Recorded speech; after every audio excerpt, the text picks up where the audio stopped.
Welcome to Geoid Current Affairs Top Line. Geoid IAS PCM Batch 2027 start ചെയ്തിരിക്കുന്നു.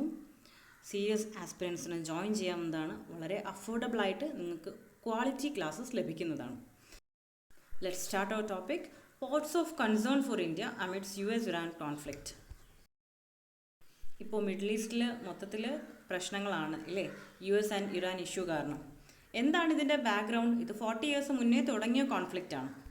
ഇപ്പോൾ recent ആയിട്ട് കുറച്ച് serious ആയിട്ടുള്ള പ്രോബ്ലംസ് ആണ് നടന്നുകൊണ്ടിരിക്കുന്നത്. So the first main reason is nuclear programmes of Iran. Iran is building nuclear weapons. Second ആണെങ്കിലോ missiles and military powers. Iran is developing powerful missiles. Iran ഭയങ്കര powerful ആയിട്ടുള്ള മിസൈൽസ് ഒക്കെ develop ചെയ്യുന്നുണ്ട്. അപ്പോൾ ഇതെല്ലാം തന്നെ US sees as a security threat. US-ന് അടുത്ത ഒരു പടനീക്കമായിട്ടാണ് US ഇതിനെല്ലാം കാണുന്നത്. സോ US ഇറാന് മേലെ സാങ്ഷൻ പ്രഖ്യാപിച്ചിട്ടുണ്ട്, ഉപരോധം പ്രഖ്യാപിച്ചിട്ടുണ്ട്. അതുകൊണ്ട് തന്നെ മിഡിൽ ഈസ്റ്റിൽ കൺട്രീസ് ഇങ്ങനെ രണ്ട് ഭാഗത്തായിട്ട് ചേരുകയാണ്. ഇറാനെ സപ്പോർട്ട് ചെയ്തുകൊണ്ട് സിറിയ, ഇറാഖ്, യമൻ പോലുള്ള കൺട്രീസും ഇസ്രായേൽ, സൗദി അറേബ്യ പോലുള്ള കൺട്രീസ് US-നെ സപ്പോർട്ട് ചെയ്തുമാണ് നിൽക്കുന്നത്. സൗദി അറേബ്യ മെയിൻ റൈവലറിയാണ് ഇറാനുമായിട്ടും ആസ് വെൽ ആസ് യമനുമായിട്ടും. ഓക്കെ, ഇതൊക്കെ പണ്ട് കാലം മുതലേ, അതായത് ഒരു കുറച്ച് വർഷങ്ങൾക്ക്, ഇപ്പോൾ റീസെൻ്റായിട്ട് തുടങ്ങിയതല്ല, കുറേ കാലം മുതലേ ഇവർ തമ്മിലുള്ള ഇഷ്യൂസ് ഇങ്ങനെ വന്നുകൊണ്ടിരിക്കുകയാണ്. ഇത് പ്രത്യേകിച്ച് ബേസിക് റീസൺ എന്ന് പറഞ്ഞാൽ മുസ്ലിം കമ്മ്യൂണിറ്റിയിലുള്ള വ്യത്യാസം തന്നെയാണ്. അത് മാത്രമല്ല, ഫോർത്ത് റീസൺ എന്ന് പറഞ്ഞാൽ ഇവർ തമ്മിലുള്ള ന്യൂക്ലിയർ ഡീല്, ആ ഒരു agreement ഫെയിലായി.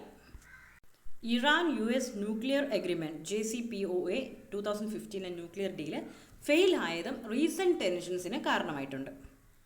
In February 2026 US with Israel attack start ചെയ്തു. പിന്നീടുള്ള റീസെൻ്റ് ആയിട്ടുള്ള കാര്യങ്ങളെല്ലാം നമ്മൾ അറിഞ്ഞു. ഇറാൻ തിരിച്ച് റെസ്പോണ്ട് ചെയ്തു. മിസൈൽ ആൻഡ് ഡ്രോൺ അറ്റാക്സ്, അങ്ങോട്ടും ഇങ്ങോട്ടുള്ള കോൺഫ്ലിക്ട്സും അറ്റാക്സും ഇങ്ങനെ തുടർന്നുകൊണ്ടേയിരിക്കുന്നു. ഇറാന് ഇൻഫ്ലുവൻസ് ഉള്ള ഏരിയയും ബാക്കി US-ന് ഇൻഫ്ലുവൻസ് ഉള്ള ഏരിയയും ഈ ഒരു മാപ്പിൽ നമുക്ക് കാണാം. ഈ ഒരു US-Iran പ്രശ്നം കാരണം ലോകം മുഴുവൻ ഓയിൽ സപ്ലൈ അഫക്റ്റ് ചെയ്തുകൊണ്ടിരിക്കുകയാണ്. ഓയിൽ സപ്ലൈ ഏതാണ്ട് നിലച്ച ഒരു അവസ്ഥയിലാണ്. അതുമാത്രമല്ല, ഷിപ്പിംഗ് ആൻഡ് അതർ തിങ്സും ഡിസ്ട്രപ്റ്റഡ് ആയിക്കൊണ്ടിരിക്കുകയാണ്.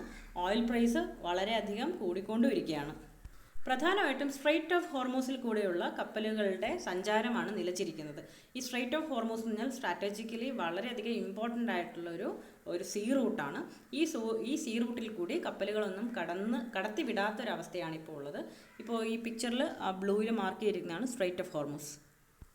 എന്താണ് ഒരു സ്ട്രെയിറ്റ് എന്ന് പറഞ്ഞാൽ? ഒരു സ്ട്രെയിറ്റ് എന്ന് പറഞ്ഞാൽ രണ്ട് വലിയ വാട്ടർ ബോഡീസിനെ കണക്ട് ചെയ്യുന്ന ഒരു നാരോ വാട്ടർ ചാനലാണ് ഒരു സ്ട്രെയിറ്റ് എന്ന് പറയുന്നത്. നമ്മൾ കറണ്ട് അഫയേഴ്സ് പഠിക്കുമ്പോൾ സ്റ്റാറ്റിക്കും കൂടെ പഠിച്ചു പോകുന്നത് വളരെയധികം നല്ലതാണ്. ഓക്കെ, 2 ലാർജ് വാട്ടർ ബോഡീസിനെ കണക്ട് ചെയ്യുന്നതാണ് ഒരു സ്ട്രെയിറ്റ് എന്ന് പറയുന്നത്. സോ നിങ്ങൾ ഈ പിക്ചറിൽ കാണും പോലെ നമ്മുടെ സ്ട്രെയിറ്റ് ഓഫ് ഹോർമൂസ് കണക്ട് ചെയ്യുന്നത് പേർഷ്യൻ ഗൾഫിനെയും ഗൾഫ് ഓഫ് ഒമാനെയാണ്. ഇതുപോലെ സ്ട്രെയിറ്റ് ഓഫ് ജിബ്രാൾട്ടർ ഉണ്ട്.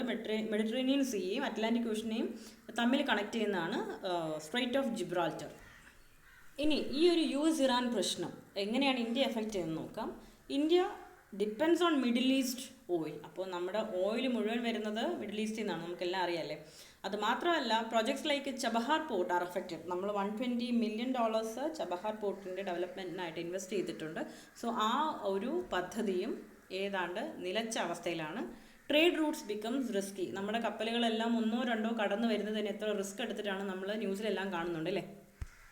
സോ US ഇറാന് മേലെ സാങ്ഷൻ ഇമ്പോസ് ചെയ്തിട്ടുണ്ട്. അതുകൊണ്ട് തന്നെ മറ്റ് കൺട്രീസിനും ഇറാനുമായിട്ടുള്ള കോപ്പറേറ്റീവ് ആക്ടിവിറ്റീസിന് നിബന്ധനകളുണ്ട്. സോ നമുക്ക് ഏപ്രിൽ 2026 വരെ ഒരു വേവർ ലഭിച്ചിട്ടുണ്ട്. ടെമ്പററി സാങ്ഷൻ വേവർ ആണത്. ഈ വേവർ എൻഡ് ചെയ്ത് കഴിഞ്ഞാൽ നമുക്ക് എക്കണോമിക് പെനാൽറ്റീസ് ലഭിച്ചേക്കാം. എന്താണ് ഈ ചബഹാർ പോർട്ടിൻ്റെ ഇമ്പോർട്ടൻസ്? ഈ ചബഹാർ പോർട്ടാണ് നമുക്ക് ഡയറക്റ്റ് ആക്സസ് നൽകുന്നത്. എങ്ങോട്ട്? അഫ്ഗാനിസ്ഥാനിലോട്ടും സെൻട്രൽ ഏഷ്യയിലോട്ടും. അത് മാത്രമല്ല, പാകിസ്ഥാനെ ബൈപ്പാസ് ചെയ്ത് പോകാനും ഈ ചബഹാർ പോർട്ട് നമ്മളെ ഹെൽപ്പ് ചെയ്യുന്നുണ്ട്. മാത്രവുമല്ല, പാകിസ്ഥാനിൽ ചൈനയുടെ ഇൻഫ്ലുവൻസ് ഉള്ള പോർട്ടാണ് ഗ്വാദർ പോർട്ട്. അപ്പോൾ അതിനെ കൗണ്ടർ ചെയ്യാനും ചബഹാർ പോർട്ട് നമ്മളെ ഹെൽപ്പ് ചെയ്യുന്നുണ്ട്. അത് മാത്രമല്ല, ഇന്ത്യയുടെ ട്രേഡ് ആൻഡ് ജിയോ പൊളിറ്റിക്കൽ റീച്ചിനെ ഏറ്റവും കൂടുതൽ നല്ല രീതിയിൽ സഹായിക്കാൻ ചബഹാർ പോർട്ടിന് സാധിക്കും. ഓൾറെഡി പറഞ്ഞതുപോലെ ഒരു ലോങ് ടേം ഇൻവെസ്റ്റ്മെൻറ്റ് പോലെ $120 million ആണ് നമ്മൾ ചബഹാർ പോർട്ടിന് വേണ്ടിയിട്ട് ഇൻവെസ്റ്റ് ചെയ്തിരിക്കുന്നത്. ഓക്കെ, ഈ ഒരു ബഡ്ജറ്റിൽ അടുത്ത അലൊക്കേഷൻ ഉണ്ടായിട്ടില്ല. കാര്യം ഈ ഒരു സ്ഥിതി ഇങ്ങനെ വഷളായിട്ട് നിൽക്കുന്നത് കൊണ്ട് നമ്മുടെ ബഡ്ജറ്റിൽ ഇതിന് വേണ്ടിയിട്ട് അടുത്ത അലൊക്കേഷൻ ഉണ്ടായിട്ടില്ല. ഈ പറഞ്ഞ Gwadar port, Chabahar port, Gulf of Oman, Persian Gulf, straight of Hormuz, ഇതെല്ലാം ഈ പിക്ചറിൽ വളരെ ക്ലിയർ ആയിട്ട് കാണാം. ഇവിടെ തന്നെ ഡിയാഗോ ഗാസിയ എന്ന് പറയുന്ന ഒരു ഐലൻഡ്, ഒരു ആർക്കിപ്പലാഗവും നമുക്ക് കാണാൻ പറ്റുന്നുണ്ട്. അതും US നേവൽ ബേസ് ആണ്. അതും സ്ട്രാറ്റജിക്കലി നമ്മുടെ ഇന്ത്യയുടെ തൊട്ട് ഏറ്റവും അടുത്ത് താഴെയായിട്ടാണ് വരുന്നത്. അത് നമുക്ക് ഭാവിയിൽ ഒരു ത്രെറ്റായിട്ട് ഡെവലപ്പ് ചെയ്ത് വരാം എന്നൊരു കൺസേണും നിലനിൽക്കുന്ന ഒരു കാര്യമാണ്. ഈ കാണുന്ന എല്ലാം just a glimpse of Chabahar പോർട്ടാണ്. ഓക്കെ, ചബഹാർ ബേ ആണ് ഈ കാണുന്നത്. അതുമാത്രമല്ല, യൂറോപ്യൻ ട്രേഡിന് വേണ്ടിയിട്ട് India Middle East Europe economic corridor ഉണ്ട്. വളരെ ഇമ്പോർട്ടൻ്റ് ആണ്, UPSCയിൽ ചോദിക്കാൻ സാധ്യതയുള്ള ഒരു മേഖലയാണ്. കാര്യം ഒരുപാട് പോർട്ട്സ് ലിങ്ക് ചെയ്ത് വരുന്നുണ്ട്. ഇതിൽ കാണുന്ന ജബൽ അലി പോർട്ട്, അതുമാത്രമല്ല ഗ്രീസിലുള്ള ഫെറേയസ് എന്ന് പറയുന്ന പോർട്ടും എല്ലാം വളരെ ഇമ്പോർട്ടൻ്റ് ആണ്. കാര്യം ഈ ഒരു പ്രശ്നം ഈ ഒരു മേഖലയിൽ നടക്കുന്നത് കൊണ്ട് അത് ഇന്ത്യയായിട്ട് ലിങ്ക് ചെയ്ത് ചോദിക്കാനാണ് സാധ്യത കൂടുതൽ. അപ്പോൾ നമ്മൾ ഫ്രീക്വൻ്റ് ആയിട്ട് യൂസ് ചെയ്യുന്ന പോർട്ട്സ് ആയിരിക്കും ചോദിക്കാൻ സാധ്യത കൂടുതൽ. അത് മാത്രമല്ല, UPSC സ്റ്റൈൽ ക്വസ്റ്റ്യൻ വരുന്നത് ഇങ്ങനെയാണ്: countries bordering Gulf of Oman, countries bordering Persian Gulf. ഇത് അങ്ങനെ തന്നെ പഠിച്ചു വയ്ക്കുക. ഇറാൻ, ഒമാൻ, പാകിസ്ഥാൻ, UAE ആണ് ഗൾഫ് ഓഫ് ഒമാനെ ബോർഡർ ചെയ്യുന്നത്. പേർഷ്യൻ ഗൾഫിനെ ആണെങ്കിൽ Iraq, Kuwait, Saudi Arabia, Qatar, Bahrain, UAE and Oman. അടുത്ത നമ്മുടെ നെക്സ്റ്റ് ടോപ്പിക്ക് റാംസർ സൈറ്റ്സ് ആണ്. വളരെ ഇമ്പോർട്ടൻ്റ് ആണ്. UPSC പ്രിലിംസിനും മെയിൻസിനും ഇമ്പോർട്ടൻ്റ് ആയിട്ടുള്ള ഏരിയ ആണ് റാംസർ സൈറ്റ്സ്. റീസെൻ്റ്ലി ഇന്ത്യയിൽ നിന്നും വെറ്റ്ലാൻഡ്സ് റാംസർ സൈറ്റിലോട്ട് ആഡ് ചെയ്യപ്പെട്ടിട്ടുണ്ട്. സോ അതാണ് ഇത് കറണ്ട് അഫെയറിൽ വരുന്നത്. നമ്മൾ കറണ്ട് അഫെയർ പഠിക്കുമ്പോൾ ബാക്ക്ഗ്രൗണ്ടും സ്റ്റാറ്റിക്കും കൂടെ പഠിച്ചു പോകണം. അല്ലാതെ കറണ്ട് അഫെയർ ഇഷ്യൂ മാത്രം പഠിച്ചു പോവുകയല്ല ചെയ്യേണ്ടത്. ഓക്കെ, സോ എന്താണ് റാംസർ സൈറ്റ്? അതൊരു വെറ്റ്ലാൻഡ് ഏരിയ ആണ്. ഇൻ്റർനാഷണൽ ഇമ്പോർട്ടൻസ് ഉള്ള വെറ്റ്ലാൻഡ് ഏരിയ ആണ്. റാംസർ കൺവെൻഷൻ ഓഫ് വെറ്റ്ലാൻഡ്സിനകത്ത് വരുന്നതാണ്. 1971 റാംസർ എന്ന് പറയുന്ന സ്ഥലത്ത്, ഇറാനിലുള്ള റാംസർ എന്ന് പറയുന്ന സ്ഥലത്താണ് ഈ ഒരു കൺവെൻഷൻ അഡോപ്റ്റ് ചെയ്തത്. ഇത് came into force in 1975. Objective എന്താണ് റാംസർ കൺവെൻഷൻ്റെ? Conservation and wise use of wetlands. The wetlands include lakes, rivers, marshes, mangroves, estuaries, floodplains, coral reefs, even man-made wetlands പോലും ഈ ഒരു വെറ്റ്ലാൻഡ് എന്ന ഡെഫിനേഷനകത്ത് വരും. സോ റാംസർ സൈറ്റിനകത്ത് ഇൻക്ലൂഡഡ് ആവണമെങ്കിൽ ഒരു വെറ്റ്ലാൻഡിന് rare ആയിട്ടുള്ള എൻഡേഞ്ചർഡ് ആയിട്ടുള്ള സ്പീഷീസ് വരണം. മൈഗ്രേറ്ററി ബേർഡ്സും അല്ലാതെയും large number of water birds ഉണ്ടാവണം. പിന്നെ ഫിഷ് ബ്രീഡിംഗ് ഇമ്പോർട്ടൻറ്റ് സൈറ്റ് ആയിരിക്കണം. യുണീക്ക് വെറ്റ്ലാൻഡ് ടൈപ്പ് ആയിരിക്കണം. വളരെ പ്രത്യേകതയുള്ള ഒരു വെറ്റ്ലാൻഡ് ഇക്കോസിസ്റ്റം ആയിരിക്കണം. ഇന്ത്യയിൽ ഇപ്പോൾ 75+, അതായത് അപ്രോക്സിമേറ്റ്ലി 98 റാംസർ സൈറ്റ്സ് ഉണ്ട് കേട്ടോ. ഇന്ത്യ റാംസർ കൺവെൻഷനിൽ മെമ്പറായത് 1982. എന്താണ് റാംസർ സൈറ്റുകളുടെ ഇമ്പോർട്ടൻസ്? ബയോഡൈവേഴ്സിറ്റി കൺസർവേഷനാണ്, ക്ലൈമറ്റ് റെഗുലേഷനാണ്. പ്രധാനപ്പെട്ട വാക്ക് കാർബൺ സിങ്ക് ആണ്. ഫ്ലഡ് കൺട്രോളെയും ലൈവ്ലിഹുഡ് സപ്പോർട്ടുണ്ട്, അതായത് ഫിഷിംഗ്, അഗ്രികൾച്ചറിനെയൊക്കെ സപ്പോർട്ട് ചെയ്യുന്നുണ്ട്. Water purification, they act as kidneys of our ecosystem എന്നാണ് പറയുന്നത്. Okay, then what is carbon sink? എന്താണ് carbon sink? Very important term ആണ് carbon sink, carbon sequestration. Carbon sink എന്ന് പറയുമ്പോൾ anything that absorbs more carbon dioxide than it releases. പുറത്ത് വിടുന്നതിനേക്കാൾ കൂടുതൽ അകത്തേക്ക് കാർബൺ ഡയോക്സൈഡ് അബ്സോർബ് ചെയ്യുന്ന ഒരു സിസ്റ്റമാണ് കാർബൺ സിങ്ക് എന്ന് പറയുന്നത്.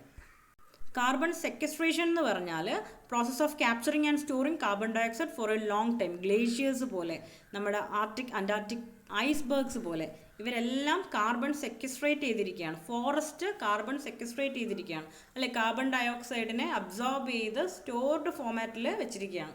സോ ഇതാണ് കാർബൺ സെക്വസ്ട്രേഷൻ. നമ്മൾ COP ഒക്കെ പഠിക്കുമ്പോഴത്തേക്കും ഇത് വളരെ ഇമ്പോർട്ടൻ്റ് ആണ്. ഈ ടേംസ് ഫ്രീക്വൻ്റ് ആയിട്ട് വരും. Carbon sequestration, carbon sink, carbon market എന്നൊക്കെ പറഞ്ഞിട്ട്. മിക്കവാറും റാംസർ സൈറ്റ്സ് നിന്ന് ക്വസ്റ്റ്യൻ വരുന്നത് സ്റ്റേറ്റുമായിട്ട് മാച്ച് ചെയ്യാനുള്ള ക്വസ്റ്റ്യൻസ് ആണ് കൂടുതലായിട്ട് വന്ന് കണ്ടിട്ടുള്ളത്. റാംസർ സൈറ്റിൽ ഇല്ലാത്തൊരു വെറ്റ്ലാൻഡ് തന്നിട്ട് അതിൽ നിന്ന് നമുക്ക് ഓഡ് ഓൺ ഔട്ട് കണ്ടുപിടിക്കാനുള്ള ക്വസ്റ്റ്യൻസും വരാറുണ്ട്. ഫോർ എക്സാമ്പിൾ പുലിക്കാട്ട് ലേക്കൊക്കെ ചോദിച്ചിട്ടുണ്ട്. പുലിക്കാട്ട് ലേക്കൊന്നും നമ്മുടെ റാംസർ സൈറ്റിൽ ഇല്ലാത്തതാണ്. ലേക്ക് കൊല്ലേരു ഒക്കെ ചോദിച്ചിട്ടുണ്ട്. ഓക്കെ, ലേറ്റസ്റ്റ് ആയിട്ട് ആഡ് ചെയ്തത് പാട്ന ബേർഡ് സാങ്ച്വറി, ഛരിധൺ വെറ്റ്ലാൻഡ്, ഇത് രണ്ടുമാണ് ലേറ്റസ്റ്റ് ആയിട്ട് ആഡ് ചെയ്തിട്ടുള്ളത്. പിന്നെ 2025-ലും 24-ലും അഡീഷൻ ഉണ്ട്. അതെല്ലാം നോക്കി വയ്ക്കുക. സ്റ്റേറ്റുമായിട്ട് ലിങ്ക് ചെയ്തിട്ടായിരിക്കും മിക്കവാറും ചോദ്യം വരിക. ഇത് സാമ്പാർ ലേക്കിൽ നിന്നുള്ള പിക്ചറാണ് കേട്ടോ. സാമ്പാർ ലേക്കിൽ ഫ്ലമിംഗോസ് വന്നിരിക്കുന്ന പിക്ചറാണ്. സോ പ്രീവിയസ് ഇയർ ക്വസ്റ്റ്യൻസ് നോക്കാം. Which of the following are Ramsar site? ഞാൻ പറഞ്ഞല്ലോ, കൊല്ലേരു, പുലിക്കാട്, അഷ്ടമുടി. അതിൽ പുലിക്കാട്ടിലേക്കില്ല, കൊല്ലേരു, അഷ്ടമുടിയും റാംസർ സൈറ്റാണ്. റാംസർ കൺവെൻഷനോട് ബന്ധപ്പെട്ട് വരുന്ന വേറൊരു വേർഡാണ് മോൺട്രെക്സ് റെക്കോർഡ്. മോൺട്രെക്സ് റെക്കോർഡ് എന്ന് പറഞ്ഞാൽ കുറച്ച് പ്രൊട്ടക്ഷൻ കൂടുതൽ വേണ്ടി വരുന്ന വെറ്റ്ലാൻഡ്സിനെ നമ്മൾ ഈ ഒരു റെക്കോർഡിലോട്ടോ ഈ ഒരു ലിസ്റ്റിലേക്കോ ആഡ് ചെയ്യും. ചിലിക്ക ലേക്കൊക്കെ മോൺട്രെക്സ് റെക്കോർഡിൽ ഉണ്ടായിരുന്നതാണ്. പിന്നീട് ആ പ്രൊട്ടക്ഷൻ ലെവല്, വളരെയധികം പ്രൊട്ടക്ഷൻ ലെവല് കൂടുതലായിരുന്നു ചിലിക്ക ലേക്കിൽ. നമ്മൾ ഉദ്ദേശിച്ച ആ ഒരു ഗ്രോത്ത് ആ ഒരു വെറ്റ്ലാൻഡിന് കിട്ടിയതിന് ശേഷം മോൺട്രിക്സ് റെക്കോർഡിൽ നിന്ന് മാറ്റുകയാണ് ചെയ്തത്. നെക്സ്റ്റ് ഞാൻ പറഞ്ഞ പോലെ സ്റ്റേറ്റും വെറ്റ്ലാൻഡുമായിട്ട് മാച്ച് ചെയ്യാനാണ് കൊല്ലേരു, ലോക്ടെക്, ശാസ്താംകോട്ട മൂന്നും കറക്റ്റായിട്ടാണ് മാച്ച് ചെയ്തിട്ടുള്ളത്. ഓൾ ദ എബവ് ആണ് ഇതിലെ answer. So we are winding up our session here. നമുക്ക് നാളെ കൂടുതൽ ടോപ്പിക്സുമായിട്ട് വീണ്ടും കാണാം. Okay, thank U.